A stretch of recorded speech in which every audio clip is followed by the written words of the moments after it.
right, one more time. Give it up. Ice Cream Sundays. Live on your radio. This is Word on the Street. Word! Ladies and gentlemen, this is Henry Skillz. As you can plainly see, we've got the one and only D Frizzle. Thanks for having us. Or D Fizz. How do you like to I started off as D to the Frizzle, and then I dropped the to the because I thought it was a bit kind of cumbersome to kind of get through. Yeah, but so just D Frizzle now. Yeah. D Frizzle. D Frizzle. So tell the people, tell us a little bit about yourself. Like, where you from? Rap. Yeah, so born in England, emigrated to Australia when I was 4, so you can kind of count England out for most things. I do have an English accent when I'm with family and English folk. But yeah, moved to Perth when I was about 4. Kind of grew up over there. Still got loads of friends and family over there. And been in Melbourne for about 9 years or so, something like that. Nice. Close to a decade, yeah. Nice. And obviously you're a hip hopper. When did you first fall in love with hip hop? Oh God, it's got to be my first album I ever bought was Big Willie Style. Yeah. So that kind of started. You wouldn't classify that true hip hop to these days. I give hip hop his hip hop dudes. Come on now. It's Will Smith. I've still got mad respect for him, and I still know all the lyrics back to front of most of his jams back then. So just kind of started with him. Run DMC was another kind of big, I wouldn't call it an influence at that point, but just I love their music. Yeah. When I heard Tribe, that's a bit of a game changer around that point. That's when I really started to fall in love with that kind of flow. Mm-hmm. Eminem's a gigantic influence. He's probably the biggest influence of all the hip hop artists out there. And started making tunes, I guess. I don't know, it might have been around 15, 16, something like that. Just mucking around with a shitty computer mic and Just for the love of it. Just for the love of it, yeah. Well, kind of started off as a bit of a joke, if I'm being honest. Like, kind of started I could do this, I'd give it a go. I was a class clown, that kind of character. And was the lyrical content like class clown-ish? Yeah. My first ever song was called I'm Better Than Eminem. And I was a young kid and I wasn't. I'm better than Eminem. Yeah. I'm sure there's a lot of rappers out there that have got tracks like that. Yeah. But I was doing it as a complete piss take. The lyrics are forgettable, to say the least, and just started doing kind of stuff. Do you remember any lyrics? No, I've tried to forget that and then I kind of started doing songs about how my life was so rough, brought up in Perth in a middle-class white family, kind of teasing the stereotype of all my idols who actually had struggles and stuff. I was like, I can do that as well. But just taking the piss. Wasn't expecting it to go anywhere. And then I guess started to freestyle a little bit and slowly figured out, there's something to this. And I started to fall in love with the wordplay and the actual, the lyrical kind of aspect. I like, figuring out the puzzle kind of thing. And then, just kind of grew from there. And now it's, completely not a joke. Like, I still have funny content. If I can make people laugh, that's a bonus. But, so what was the first pivotal moment that said, all right, I'm going to take this straight serious? Not serious, but I mean, I'm going to record it. Let's simply put, I'm going to record my first track and put it out. Well, taking aside those kind of first jokey tracks, if you want to call them that, obviously as the artist that you are today. Yeah, right. Oh God. There was one track I did. It doesn't have a chorus in it, but it was the first time I went double time, basically, for an extended period of time, about a minute solid, and. After that, it wasn't my beat. I make all my own beats, but this one wasn't mine. I just, I know a guy who kind of helped me out with that one. I think I paid, $50 or whatever for it, but he's like, it's all yours. Yeah. After that one started getting quite a lot of respect for, I suppose that one fast bit in particular. It was coming up to the, what was it about? It was about Bernie Sanders. I kind of started off with Bernie Sanders and then I kind of politically started talking about a bunch of shit as well, and it kind of started leaning in one direction. And I don't really care about splitting audiences or whatever. I'll just say whatever's on my mind, or I'm not going to hide who I am and that kind of stuff. And it felt like a true piece of art at that point. And that was probably, that was probably 6 or 7 years ago, something like that. Yeah. That's good. Yeah. That's good. And then since then, just pumping out singles, not really working on much. I did my first EP was 2014. since then I've done, I call it an EP, but it wasn't released all in one go. It was kind of a track a month of Eminem covers from his first album, Infinite. So I just did my own, basically using his lyrics, slight twist on them to use my name instead of his. And it was also a bit of an homage to how I used to diss him kind of thing when he's really my biggest kind of hero. So I called that an EP as well, but kind of just singles, Triple J Unearthed competitions and stuff like that. And now I've got about 20 unreleased tunes that are all going to find themselves into either an EP first or, you know, an entire album, a couple of EPs. I'm not sure exactly how it's going to work. All right, cool. Yeah. All right, so how we're now in 2020, and that's obviously going to lead us into the track, your current single track that you've got out there, 2020. Now, how has your 2020 been? Yeah, well, it started off pretty rough. I was talking to you before that on the 1st of January, I got pulled over for having been slightly over the limit. I had a beer with some fish and chips, and it was on obviously after a big New Year's party, and that just put me slightly over the limit. Lost my license for 3 months, first offence and everything, but you know, just honest mistake, silly mistake, but you know, these things happen. And then, what did you learn from it? No drinking, no driving. Definitely not together. On the 1st of January. Yeah, after the biggest party. But all the cops are going to be out. Yeah, it was done there. So I'll take that one. Yeah, my bad. And then, as we all know, the year got progressively shitter in many ways. So I started writing that track soon. It was about, so COVID was kind of still a murmur at that point, but we were just on the back end of a gigantic bushfire season. And I wasn't too happy with obviously the way ScoMo was handling the kind of situation. And so I started writing a track around then, but only got a couple of stanzas in, I suppose. And then America's reaction to this pandemic as well, when all that was really kind of kicking off, Trump's handling of it, that kind of stuff. I don't think I even mentioned him by name in the track, but that's kind of fueled to finish the song. Like, what a fucking year this has been, you know. Sorry for swearing a little. Man, you can do whatever you like on this show. Fuck, cat, bitch, nigga. I won't say that one. So it kind of all, it was kind of weird. I didn't plan on making a song about the year, but it kind of, I wouldn't say it wrote itself, but there was enough content, you know, for me to kind of vibe with. So good. That's kind of how it happened. Good. So musically, what, like, if you could have anything to sort of help your current career situation with your music, like, what's the next step that you feel that you need, that next boost or whatever? Right, good question. I've been making my own beats since I started doing this. So I like that in a way because I have control over everything.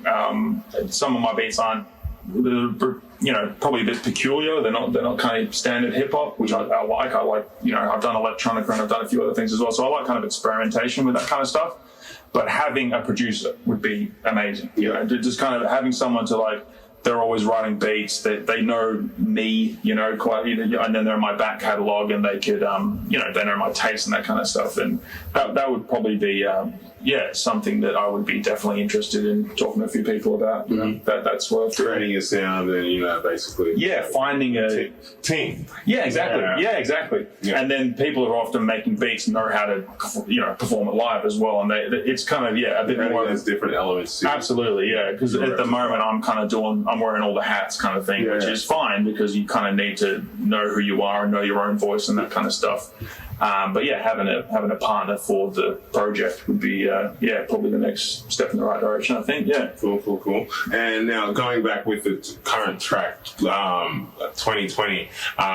Do you, with your, you know how obviously you said you speak your mind and you talk about what's happening. Yeah. Do you feel like because it's very, like, even though you're speaking your mind, it's very political. This one kind of is. The video in particular, I'm kind of, you know, that was my first video I've ever edited myself as well. So I tried to a lot of it is stock footage and stuff like that, and I tried to use the Zoom meeting effect, so it's just instead of just me being in front of the screen and you don't want to see my face for the whole 3 minutes or whatever, kind of stuff going on in the background, so kind of did all that. But yeah, a lot of the imagery is political, I suppose, as well. There's a lot of the Black Lives Matter movement stuff going on. I did briefly flash Trump's face, ScoMo, and a couple of the world leaders that aren't, in my opinion, pulling their weight. So yeah, I've been following American politics for as long as I can remember, just because it's a shit show. It's insanely exciting in a bad way, unfortunately, for a lot of the time. And Australia being their allies, it does ricochet off to us eventually, kind of thing. So I'm very interested in it all, but I don't know. I wouldn't say I wouldn't win in many arguments about politics, let's put it that way. I'm not that passionate about it to really get into serious debates. I'm very open-minded, left and right, whoever you are, open to discussion. But so it's not going to be you don't see it being like a reoccurring theme, like having some form of political conscious mind. There's no agenda. No, I don't think so. Was just purely. It was just a moment. Yeah, exactly. Yeah. So I vibed off all the stuff going on in the world. My first EP was called Juxtaposed, and it was because 3 of the songs are completely silly, me showing off about how cool I am. But the kind of again leaning back to how I started by stereotyping rap a little bit, doing it my own way, but very much so leaning into that kind of stereotypical stuff. Yeah. And then the other 3 stuff is more leaning towards mental health, alcoholism, and other stuff that I've gone through as well. So the whole album is kind of juxtaposed. Like half of it is this guy serious, half of it he's just mucking around. So there's kind of 2 sides of that, and that'll be the theme moving forward as well. So the next EP will be Juxtaposed 2, and it's going to be half taking the piss out of myself and potentially rap in general. Whilst doing it good, hopefully. Yep. And then the other half will be, again, kind of hitting personal issues or just other stuff I'm pretty serious about. Cool. Yeah. Well, all right. So what can we expect more next from you, like 2021? What's the what's your goal? Like, are you the type of person to set 6 months goals? Are you collecting like a whole bunch of tracks before you say, hey, I've got another project I want to throw out? Or is it just going for It's hard. There's no real structure because there's no real... Yeah, it's kind of hard to say. I've got 20 to 30 half-finished songs just waiting there. Some of them are probably older than... or around the same era as my first EP, so 2014. They're just kind of still saying they didn't make it onto that EP. They still resonate with me, so they're still workable. Yeah. I've got to redo a lot of lyrics because it doesn't apply to maybe stuff going on at that time in the world or for me. So, yeah, no real goal. EP, definitely kind of first half of next year. I'm probably halfway through that. 3 songs completely finished, and I want to make it about a 6-tracker, so another 3 I've got to figure out which ones fit. The rest of them, there's easily an album worth. But I'm not sure, like an album, because I know who I am and I'm a perfectionist and that kind of stuff, that might take a couple of years. I'd rather maybe go EP, another EP, and just start getting rid of all the tracks that I've got until something else happens where like we said before, I've got a producer or someone who can help me, Yeah, exactly. Yeah, so maybe just because I've just been doing single every few months or whatever. If I can do EP every few months, that'd be get rid of a lot of my back catalogue and then start fresh with a new sound, a new producer, and all that kind of stuff. Well, if you've got that much catalogue, why not take the Russ model and just drop a track every week? See how that goes. Yeah, that's definitely an option. That's kind of what I've been doing. So yeah, definitely. The only problem with that, I believe, is that because I like to put a bunch of marketing and however much promotion I can do behind each one. Whether not necessarily a week, but yeah. Yeah. But it's definitely doable. It'd be one way to keep the channel active as well. So on my YouTube channel, my first aim was to put up all my catalog dating back from about 2008, something like that. Put all them up with accompanying lyric videos, so there's something you're looking at as well as listening to. And now, I think I did 3 songs in 2020. 2 of them with my Manchester accent. I was English. So 2 of them experimenting with an English accent, and then 2020, the song we're talking about. You on that drill trip like everyone's on there? Yeah, Funny that you were experiment. Is it funny to you now that you were experimenting with a Manchester accent, and now all these motherfuckers are trying to sound like they're from the UK? Yeah, exactly, right? Yeah, it's like normal the fucker. This is my job.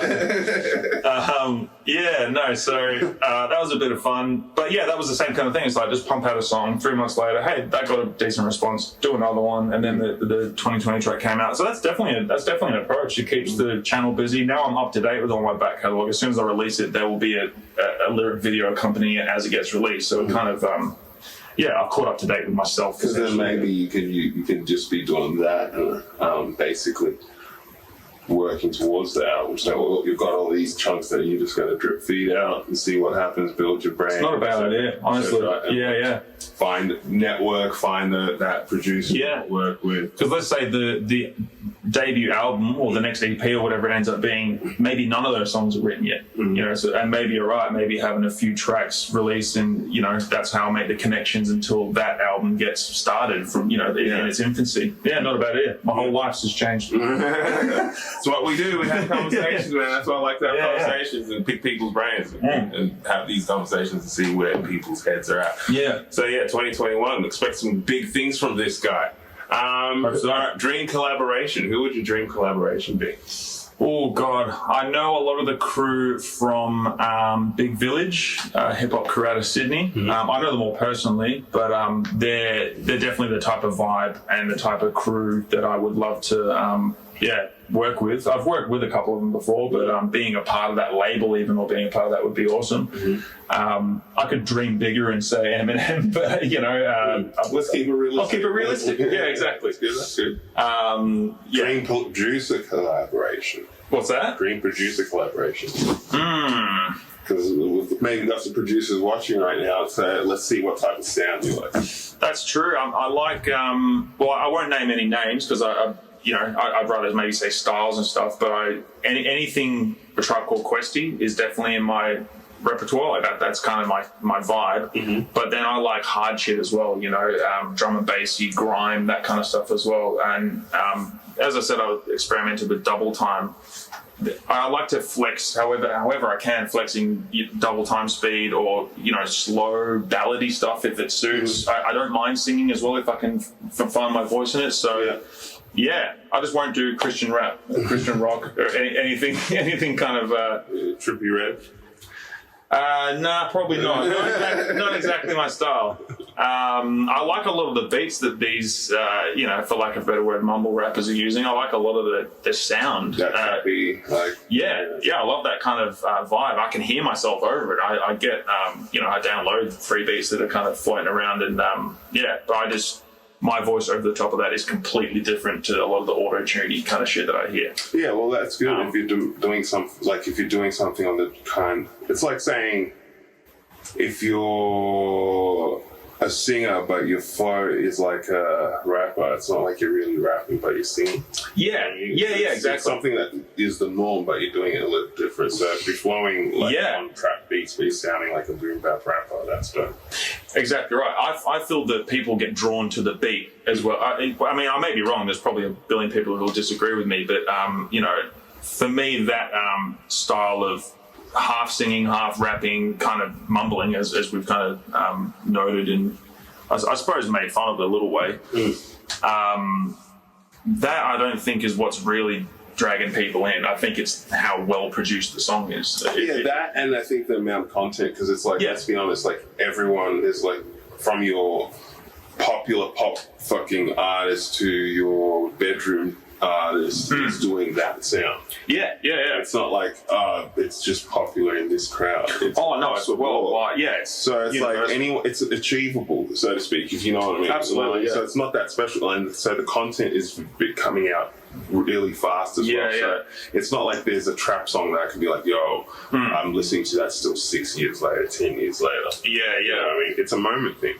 And a lot of the producers who may be listening, they're probably riding that wave as well, because it's so popular and it's the thing to do. It's catch like I say, I make beats on the slide, but I mean, like, dude, I can't. Like, if I, like, for example, I asked another producer, like, do you make the same music you listen to? Like, I would say, not really. You know what I mean? Like, because I like to listen to other types of music and that's what influences me. But the hip hop type of music that I listen to is not the type of hip hop that I make. Yeah, You know what I mean? yeah, absolutely, yeah. Yeah, so it's interesting because I feel those producers have definitely listened to that type of music, want to make that type of music, and that's all they're doing. And that's, I guess, the problem. And there's no, so to speak, currently no problem with that. So there's no one telling them, hey, be versatile with your sound. Yeah, sure. You know, give me a boom bap beat. That's right. And then on the flip side, it's like, as an old head, I look at it as like, this is why I hate those producers that just use a keyboard and a mouse click. Yeah. Type in MIDI notes. That's it. Yeah. Because that's what that sounds. There's no soul. That trap sound. There's no soul to me. It's like literally, it's not the type of music beats that you can just listen to. Yeah. You know what I mean? Only when there's a vocal on there, you can be like, all right, cool, like this is good. Well, now there's a melody behind it. It doesn't seem like there's a melody. Like someone said to me that hip hop doesn't have a melody. I'm like, you're talking about that type of hip hop? Yeah, it doesn't have a melody really until the song is made and all. That's the instrument, is the auto tuning or whatever. You know, the kind of sing-songy kind of stuff. Flow, is the guitar. But otherwise, if you listen to that annoying sample they've got in the fucking, it's like, what the hell is this producer good? The 808s and the thing that's drowning out that sample they use is, okay, nice vibe, but what the fuck? But anyway, we're not hating, or I'm not hating. He's definitely not hating. He's trying to express his sound. So, but producers out there, try and flip it up, change it up a little bit. Explore different genres. Make some drum and bass or some shit if you Exactly. want. I find like whatever I get a chance to, bust over, whether it's freestyling or, I've got a million writtens as well that are just sitting there ready to, be collected by my, maybe put together, a few of them that'll fit and that kind of stuff. But I find that, whatever the type of beat is, if my head's nodding, there's something there kind of thing, regardless of genre, whether it's poppy or rocky or whatever. That's how I feel about everything. Like, even when it comes to DJing, I don't just play like traditional, like just stick to hip hop. I'll take you on an adventure. I'll play something from, like, I come from the land from down under and put it like mustard on the beat. Instrumental underneath it or some shit. It up. Exactly. It's just not experiment in that box. Just sampling, chopping, and changing up stuff. And that's what hip hop was born for. Absolutely. Making it something new. The arm end break, slow down to the nth degree, and just do whatever you want over the top of it. Exactly. Exactly. Well, it's been great having you, man. We'll wrap it up there, and we'll get into this live performance. I guess, man. Thanks for coming through. Don't forget to check them out. Tell them where to find you on what socials and all that shit. So website is www.dfrizzle.com. I'm defrizzle at most things. I think I've had to say defrizzle hip hop on some, but YouTube is youtube.com/defrizzle. I think on Facebook it's defrizzle. A few other places it might be defrizzle hip hop, but you'll find me. Type in defrizzle and you'll get there. Cool. Sweet. Thanks. Cheers. We out.